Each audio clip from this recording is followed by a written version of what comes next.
Hello friends. क्या आप जानना चाहते हैं इंसान सफलता की पहली सीढ़ी कैसे चढ़ता है?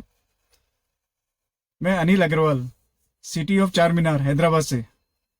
आप ये जानने के लिए आप लास्ट तक ये वीडियो देखते रहिए। एक बार की बात है, एक बहुत बड़ा साम्राज्य था जिसका बहुत बड़ा राजा था। वो बहुत खुश था, वैसा प्रसन्न था, उसकी प्रजा भी बहुत खुश थी उससे। लेकिन कई दिनों से कुछ ऐसा हो रहा था कि वो बहुत बेचैन था, मन में उसके बहुत बेचैनी थी, कुछ शंका थी।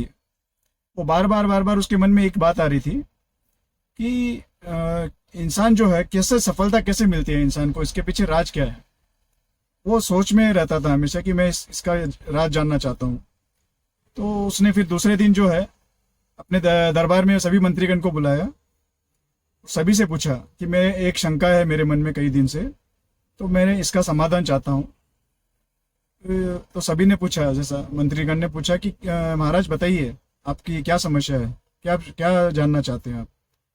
तो महाराज ने बोला कि मैं ये जानना चाह रहा हूँ कि जो मानव जो सफलता पाता है, इसके पीछे राज क्या है। तो सभी मंत्रीगण एकदम एक दूसरे को देखने लग गए, सोचने लग गए।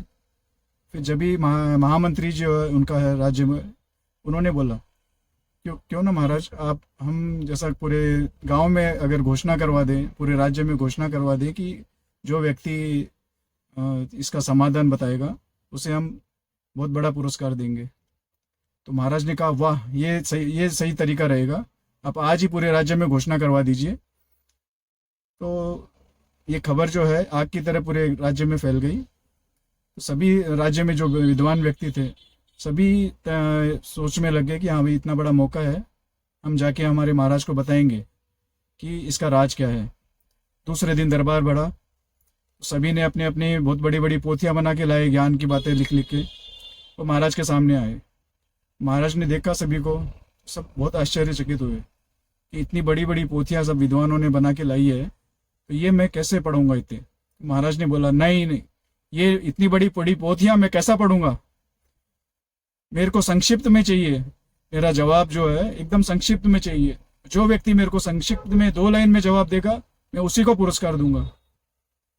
सभी मंत्रीगण सोच में पड़ गए कि ये कैसे हो सकता है, हमने तो इतनी बड़ी बड़ी पोथियां लाई है, इतनी बड़ी बड़ी ज्ञान की बातें लाई है, तो 2 लाइन में हम कैसे बताएं। तो उसी जो विद्वानों के बीच में एक बुजुर्ग व्यक्ति था, वो थोड़ा सा सहमा हुआ पीछे खड़ा था। उसके हाथ में कोई पोथी नहीं थी, कुछ नहीं था।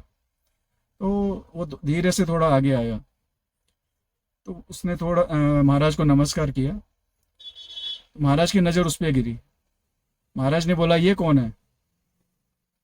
तो व्यक्ति बोला महाराज मैं रामलाल हूँ, और मैं छोटा मुंह बड़ी बात कुछ आपसे बताना चाहूँगा। तो महाराज बोले बोलिए, क्या बोलना चाह रहे हैं आप? तो रामलाल बोला महाराज आपने जो सवाल पूछा है उसका जवाब मैं जानता हूँ, लेकिन मैं ये लोगों के जितना बड़ा विद्वान नहीं हूँ। बस मैं अपने जो एक्सपीरियंस है उससे मैं आपको ये बताना चाहता हूँ, जो आपका सवाल है उसका जवाब मैं बताना चाहता हूँ। तो महाराज एकदम सोच में पड़ गए कि जब विद्वान नहीं है, इसको कोई ज्ञान नहीं है, ये क्या बताएगा। तो फिर उसने मंत्री जी को बोला कि देखिए आप, ये रामलाल जो है क्या बोलना चाहता है। तो मंत्री जी ने जाके रामलाल को बोला बोलिए आप क्या बोलना चाह रहे हैं।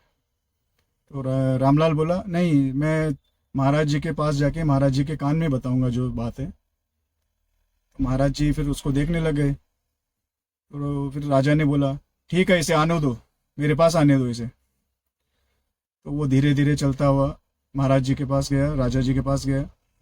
उसने राजा जी के कान में 1-2 लाइन बोली। वो सुनते ही राजा जी एकदम अचंभित हो गए, खुश हो गए। बोले वाह, मैं तो सोच ही नहीं पाया कि आज इतनी बड़ी बात है जो एक ये आम इंसान जो है बता सकता है मेरे को, जबकि यहाँ पे इतने बड़े बड़े विद्वान खड़े हैं, उन्होंने मेरे को नहीं बता पाया। तो महामंत्री जी, आप ये जो रामलाल है इनको बहुत बड़ा पुरस्कार दीजिए, हमारा जो खजाना है उसके भंडार खोल दीजिए। इसको जो इसके वजन के हिसाब से, इसके वजन के जितना आप हीरे जवाहरात इसको तोल दीजिए। तो ये जो राजा का ऑर्डर निकला, उससे वो देख के पूरे जो मंत्रीगण है, जो विद्वान आए थे, पूरे अचंभित हो गए कि ऐसा ये रामलाल ने जो क्या बोल दिया कि इसको इतना बड़ा पुरस्कार मिल रहा है महाराज की तरफ से। तो सभी मतलब आश्चर्यचकित हो गए। फिर हिम्मत करते हुए महामंत्री जी ने पूछा कि महाराज ऐसा क्या बोला है इसने कि जैसा आप इसको इतना बड़ा पुरस्कार बोल दिए दे दिए। तो महाराज बोले, हे रामलाल, तू ही बता, तेरे तेरे मुंह से तू ही बता कि तूने मेरे को क्या बोला है। रामलाल थोड़ा प्रणाम करते हुए सभी को बोला, मैंने महाराज को यही बोला है कि जो करेगा वो पाएगा, जो कर्म करेगा उसको सफलता मिलेगी, बस यही बोला है मैंने। तो इस बात पे महाराज एकदम खुश हुए और मेरे को इतना बड़ा पुरस्कार दे दिया। तो दोस्तों यही बताना चाह रहा हूँ कि इस कहानी से हमको छोटी सी सीख यही मिलेगी कि जो आदमी कर्म करेगा, जो काम करता रहेगा, उसको सफलता जरूर मिलेगी। और ये प्रकृति का नियम है, जो दोगे वो पाओगे। तो हमको यही है, हमको काम करते रहना है, हमको लगातार अपना काम करते रहना है, उससे हमको सफलता अपने कदम चूमेगी। सो फ्रेंड्स, कैसी लगी आज की मेरी कहानी? Do like, share and comments. और अभी तक अगर आपने मेरा चैनल सब्सक्राइब नहीं किया है तो please subscribe it. Thank you.